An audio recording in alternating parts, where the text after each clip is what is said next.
If 22-25 taught us one thing, it was this: being down in a match does not mean you have lost the match.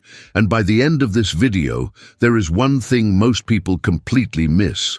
Something invisible that separates those who actually transform in 2026 from those who only pretend they will. Stay with me. Because what you are about to see changed how I think about comebacks, both on the court and in life. The week between Christmas and New Year carries a strange energy. Everyone tries to package the past year with a neat bow and make ambitious promises for the future. This year will be different. January is my month. I am finally ready. We have all been there. We have all felt that surge of motivation that comes with a fresh calendar. But here is what I have learned after decades of watching tennis and observing human behavior. Promises do not keep people on the court. They do not keep people committed in real life either. What actually keeps people going is something entirely different. Something that has nothing to do with motivation and everything to do with a specific type of response. A response to failure. A response to being behind. A response to the moment when everything tells you to quit. And that is exactly what I want to explore with you today. I'm going to show you 3 gifts that professional tennis gave us in 2025. 2 are actual matches. Real moments that happened on the biggest stages in the sport. Impossible to forget if you watched them. And the 3rd gift is more personal. It is about a pattern I see everywhere. Why so many people start strong in January and disappear by February. Why commitment feels easy on day 1 and impossible on day 30. And I need to tell you up front, this is not about discipline. Everyone talks about discipline. This is about something that comes before discipline. Something more fundamental. First gift. The proof that a match only ends when someone decides it ends, not when the scoreboard says so. When someone decides. Roland Garros, men's final, 2025, Carlos Alcaraz versus Jannik Sinner. 2 of the best young players on the planet, both capable of winning any tournament they enter. And here is the detail that changes everything. Alcaraz was down 2-0. Now, if you have ever played competitive tennis, you know what that means. In a 5-set match, being down 2-0 is not just a deficit on paper, it is a psychological cliff. Because at that moment, it is not just the scoreboard that starts to disappear. It is your body language, your internal dialogue, your ability to see a path forward. Most players in that position do not lose because they lack the shots. They lose because they have already lost the belief that a comeback is even possible. But this final did not follow that script. It turned around. And it did not turn because of luck or because Sinner suddenly collapsed. It turned because somewhere in the 3rd set, Alcaraz made a decision. The decision was simple: not to win the match, not even to win the set, just to win the next point, and then the next, and then the next. And slowly, point by point, game by game, the entire match shifted. But here is where the story gets even better. 4th set. Alcaraz is up in the set, but Sinner is serving at 5-3. Sinner reaches championship point. Not 1. 3 championship points. Love 40. 3 different opportunities to close the match and win his first Roland Garros title. Alcaraz saved all 3. Won that game. Won the set. Won the 5th set. Won the match. 5 hours and 29 minutes later, he was the champion. The longest Roland Garros final in the history of the tournament. Now, the reason I'm telling you this story is not to celebrate an epic match. The reason is what this match reveals about how human beings function under extreme pressure. Because there is always a moment in every difficult thing we attempt where we do not need a massive transformation. We do not need a new identity. We do not need a motivational speech. We just need one small adjustment, something small enough to execute even when everything feels impossible. And that changes everything. The technical name for what Alcaraz did is called a reset, not motivation, not willpower, not positive thinking. A reset is a behavior, a specific sequence. You recognize where you are without judgment. You identify one thing you can adjust right now, and you execute that adjustment on the very next point. That is it. 3 steps. The problem is that most of us do the exact opposite when things go wrong. We miss one workout and immediately declare the entire week destroyed. We eat poorly on Saturday and carry that failure like a badge of shame until Wednesday. We have one bad day at work and start questioning whether we are in the right career. And here is what happens. The original mistake was small, manageable, recoverable. But the story we tell ourselves about that mistake, that story becomes massive, and it is the story, not the mistake, that ends up destroying everything. So the most valuable skill you can develop is this, the ability to see a failure for exactly what it is. One moment, one game, one point, not an identity, not a destiny, just one point. If you want the specific reset protocol I use, the one that works without requiring motivation or perfect conditions, I left it in the pinned comment below this video. It is short and practical. The second gift from 2025 is different. It is not about a spectacular comeback. It is about something more common but equally important. Winning when your body is negotiating with you, when fatigue is real, when the conditions are not ideal, when every reasonable voice in your head is suggesting you should probably just accept the loss and save energy for another day. And this lesson is especially relevant for anyone over 40 who has learned that energy is no longer unlimited. That recovery takes longer than it used to, that waking up early requires more effort than it once did. Because here is the truth. Getting older does not mean the match is over. It just means you need to play smarter. Australian Open 2025. Quarter-finals, Novak Djokovic versus Carlos Alcaraz. The match begins in a way that makes most people think the outcome is already decided. Djokovic loses the first set 6-4. Now, context matters here. Djokovic is nearly 38 years old.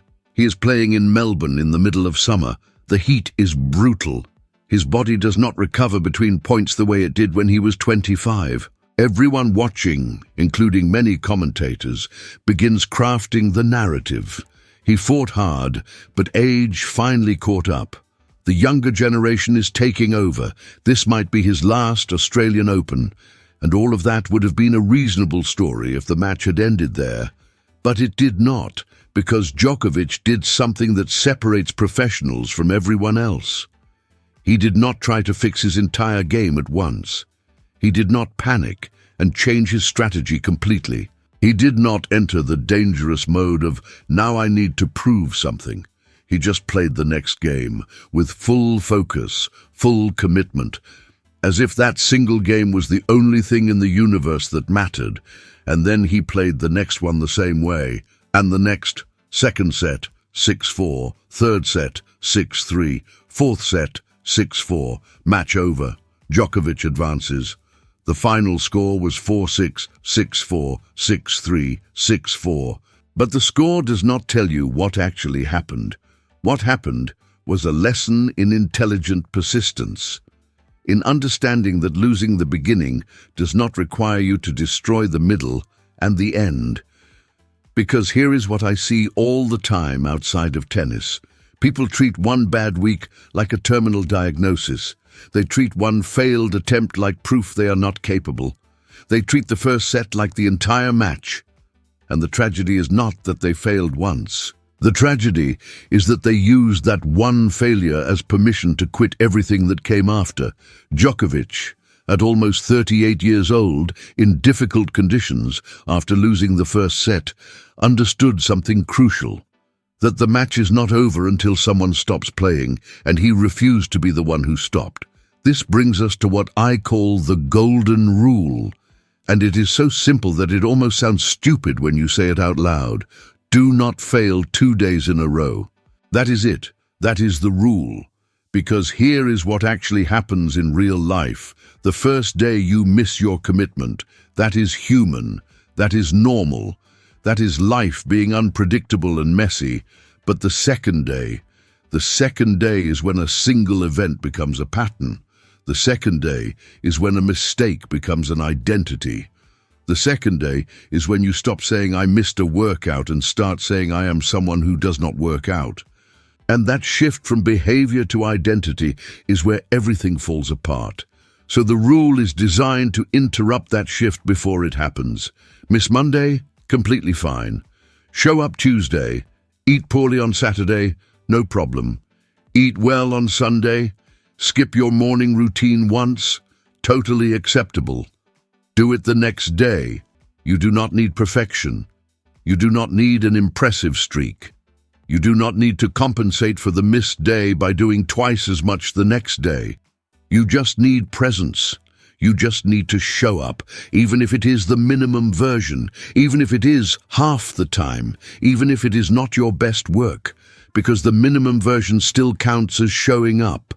And showing up is what builds the pattern, and the pattern is what changes your life. If you are someone who starts strong every January and fades by February, the pinned comment below has a guide for playing the long game without relying on motivation. Check it out.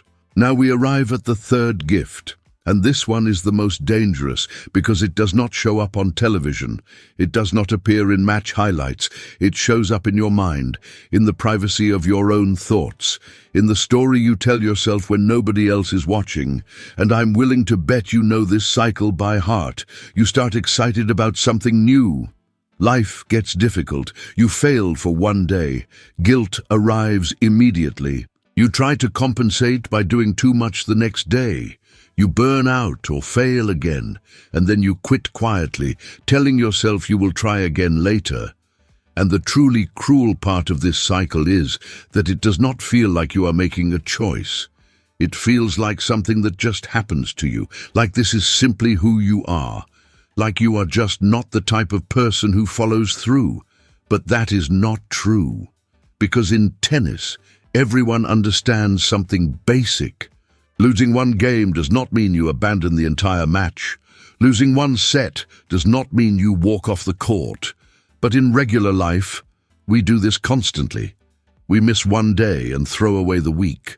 We have one bad week and throw away the month.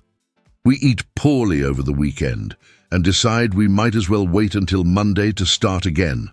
And Monday becomes next Monday. And next Monday becomes next month. And next month becomes maybe next year. And here is why the end of the year is especially dangerous. It sells you a seductive lie. The lie that everything depends on a perfect restart, that January 1st is some magical reset button, that this time will be different because you are more ready, more motivated, more committed. But a perfect restart is just the most expensive way to quit. Because perfect does not exist, and waiting for perfect conditions means you will wait forever. The players who win are not the ones who never fall. They are the ones who fall and return quickly, without drama, without a 3-day shame spiral, without needing perfect conditions to start again. They just get up and play the next point. So when you look at these 3 gifts together, something becomes clear. When you watch Alcaraz save 3 championship points and come back from 2 sets down, when you watch Djokovic turn around a match after losing the first set at age 37, when you recognize the invisible cycle that makes most people quit halfway through, you start to see the pattern. What separates people who transform from people who just talk about transforming is not talent. It is not genetics. It is not lucky circumstances. It is one specific ability, the ability to fall and return quickly without turning that fall into an identity. Elite athletes do not avoid failure. They just refuse to live there. They fail, acknowledge it, adjust, and move to the next point. Meanwhile, most people fail once and build a monument to that failure. They camp out there. They make it mean something about who they are. They let one lost game define the entire season, and that is the difference. Not the falling, the returning. So here is my message as we close out this year.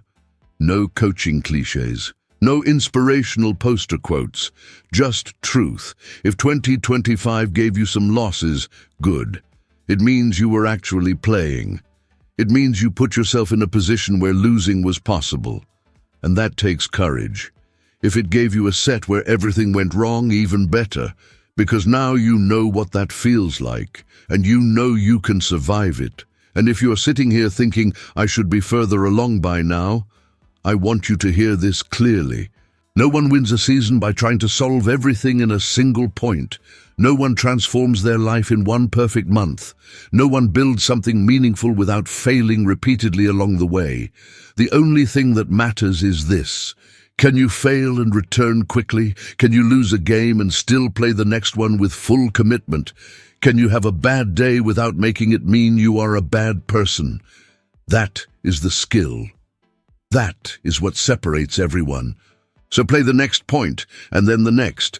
And when you fail, and you will fail, return smaller, but return quickly. If this video gave you something useful, leave a comment below.